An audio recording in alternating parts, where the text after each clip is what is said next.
여러분, 성경 인물 가운데 삼손을 모르는 사람은 없을 것입니다. 사람들은 무모한 도전을 가리키면서 다윗과 골리앗 싸움이다 이렇게 말합니다. 또 무모한 사랑 노름을 말할 때에는 삼손과 들릴라다 이렇게 이야기하죠. 이처럼 삼손의 이야기는 다윗 이야기 못지않게 유명한 이야기입니다. 삼손은 태어날 때부터 평생 나실인이었습니다. 하나님의 일을 위해서 평생을 헌신하며 살아야 할 사람이었죠. 그럼에도 불구하고 삼손 이야기 가운데는 여인 이야기가 빠지지가 않습니다. 딥나라는 곳에 삼손의 정혼자가 있었습니다. 삼손이 블레셋 사람의 땅 딥나에 갔다가 한 여인을 보고 사랑에 빠졌습니다. 아버지에게 와서 자기는 당장 장가들어야 하겠다고 고집을 피웁니다. 장가든 날 신부 쪽 손님들과 퀴즈 놀이를 합니다. 삼손이 낸 퀴즈는 먹는 것에서 먹는 것이 나왔고 강한 자에게서 단 것이 나왔다. 이것이 무엇이냐? 맞추어 보라는 것입니다. 그러면 상금을 주겠다고. 이 퀴즈는 히브리어로 된 각 문장이 3단어씩 첫 자를 미음으로 맞춘 시였습니다. 그러니까 이 퀴즈에 답하려면 우리가 하는 퀴즈 놀이처럼 손 번쩍 들고 저요 하면서 단답을 말할 수 있는 그런 문제가 아니었습니다.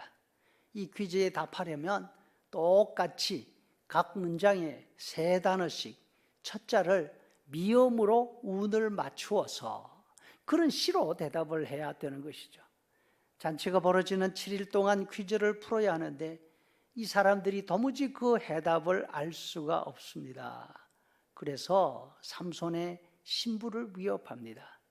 삼손에게서 답을 알아내지 못하면 너희 집을 다 불질러 버리겠다고.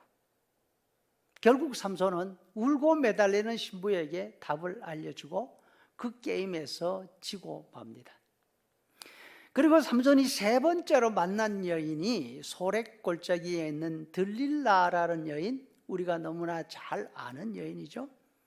삼손은 이 여인을 상대로 자기 힘에 대한 비밀, 그거를 놓고서 게임을 벌이다가 나실린 비밀이 노출되고 머리카락이 밀려서 힘을 잃고 맙니다.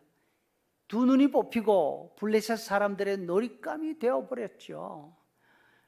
삼손이 2번째 만나는 여인이 오늘 본문에 나오는 기생입니다. 삼손의 집에서 가장 먼 가사에 살고 있던 여인이었죠. 가사는 블레셋 5도시 가운데 가장 크고 견고한 바닷가에 있는 항구 도시였습니다. 이 도시는 정말로 난공불락이었습니다.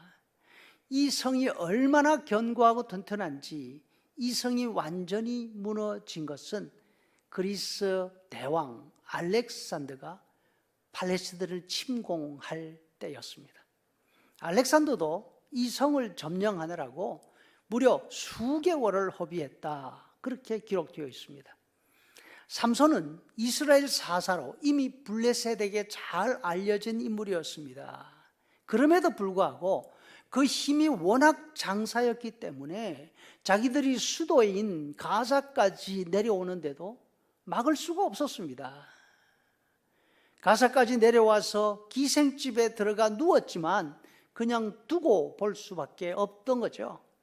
밤새도록 포위하고 있다가 저놈이 술에 골아 떨어졌을 때 새벽에 공격하자, 그거가 유일한 대책이었습니다. 그런데 삼손이 누워있다가 한밤중에 벌떡 일어납니다.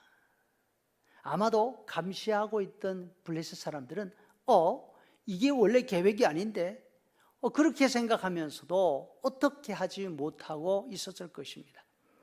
삼손이 곧장 성문으로 갑니다.